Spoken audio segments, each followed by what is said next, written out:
광주 광역시 학교밖 청소년 지원센터는 이제 학교밖 청소년 지원법에 의해서 만들어졌고요.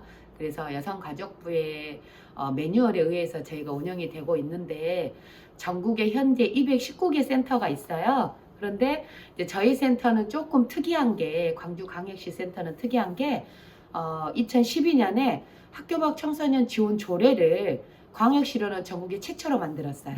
그래서 조례에 의해서 먼저 설립이 되고 14년에 법이 만들어져서 15년부터 국비가 지원이 돼서 운영하는 그래서 굉장히 오래된 저희가 센터죠. 그래서 전국에서 저희 센터를 이제 벤치마킹, 모델링하기 위해서 많이 찾아오는데 저희는 이제 시도센터다 보니까 청소년들 직접 사업은 거의 안 해요. 굿센터를 관리 지원하고요. 컨설팅하고 그리고 광주광역시 센터는 비인가대안학교와 청소년 작업장을 또 지원을 하거든요. 그 관리 또 저희가 지원을 하고 그리고 학교밖 청소년 정책 개발을 하고 학교밖 청소년의 목소리를 들을 수 있는 창구가 좀 부족하잖아요. 그래서 저희 학교밖 센터에서 운영하는 꿈드림 청소년단이라고 자치기구가 있어요. 그럼 여기에 6개 센터의 청소년들이 모여서 우리 학교밖 청소년들이 어떤 어려움이 있고 정책이 어떤 게 있었으면 좋겠다라는 거를 슬로건도 만들고 개발을 해요. 그거를 저희가 총괄로 운영하는 데가 저희 시도센터인 거죠. 그리고 아무래도 교사들이 실무자들이 센터들마다 대안학교 선생님들이 계시잖아요. 이 교사들 교육하는 역할이 저희가 이제 또 큰 역할 중에 하나죠. 사회복지와 청소년 쪽 계통 선생님들이 많죠. 센터장님은 저는 이제 사회복지 전공으로 왔고 저는 원래 이제 상담을 좀 많이 해서 상담 이제 좀 그 슈퍼비전을 하고 그리고 이제 사업 전체적으로 운영을 좀 하고 있습니다. 가장 기억에 남는 게 이제 뭐 한 2014년도에 한여름에 겨울 패딩 입고 있고 쓰레빠 머리는 이만큼 막 이렇게 더럽고 손도 길고 이런 청소년인데 왜 여기로 왔냐? 여기 들어오면 시원하잖아요. 그 청소년이 기초생활 수급인데 지적장애 상급이었어요. 그리고 또 엄마도 지적장애 2급, 형은 또 이복 형제. 이건 제가 오픈된 사례이기 때문에 뭐 이래서 굉장히 여러 가지인데 가정의 지지가 안 되고 집에서 밥을 못 먹게 해요. 엄마가 불을 켜면 위험하다고. 빨리도 못하게 하세요. 전기세 나간다고. 이러니까 집에서의 이제 그런 지원이 안 되잖아요. 그러니까 아이가 밖을 떠도는 거죠. 그러다가 여기를 알게 돼서 여기 왔는데 여기는 학교밖 청소년을 전문으로 지원하는 곳은 아니잖아요. 그래서 제가 이제 저는 그 전에 비인가 대안학교 있었거든요. 학교로 이제 연결이 된 거예요. 그래서 청소년 오게 해서 아침 9시부터 저녁 8시까지 하루 내 와가지고 점심 먹고 그 다음에 공부하고 그래서 4월에 중졸 합격하고요.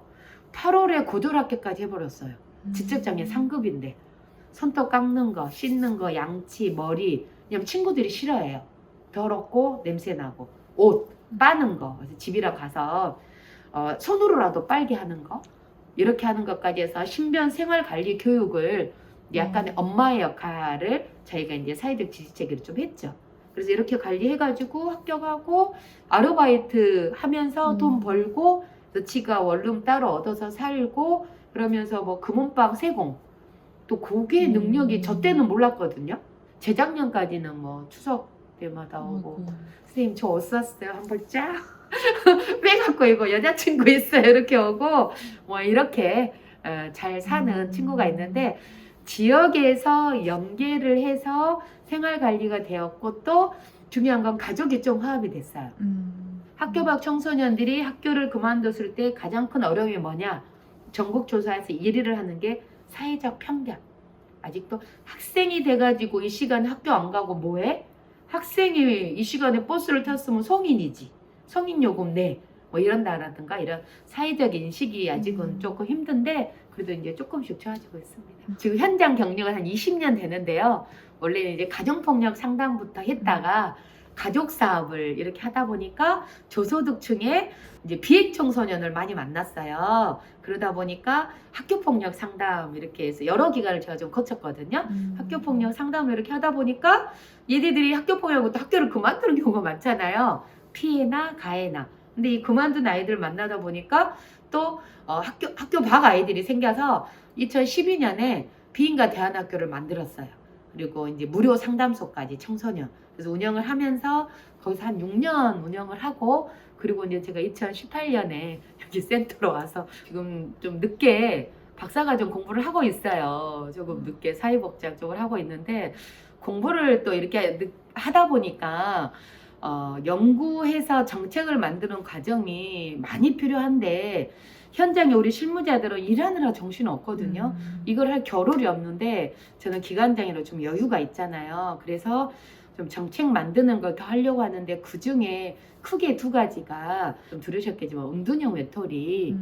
광주광역시가 작년 5월에 지원조례 전국 최초로 만들었잖아요. 그리고 지금 실태조사가 끝났거든요.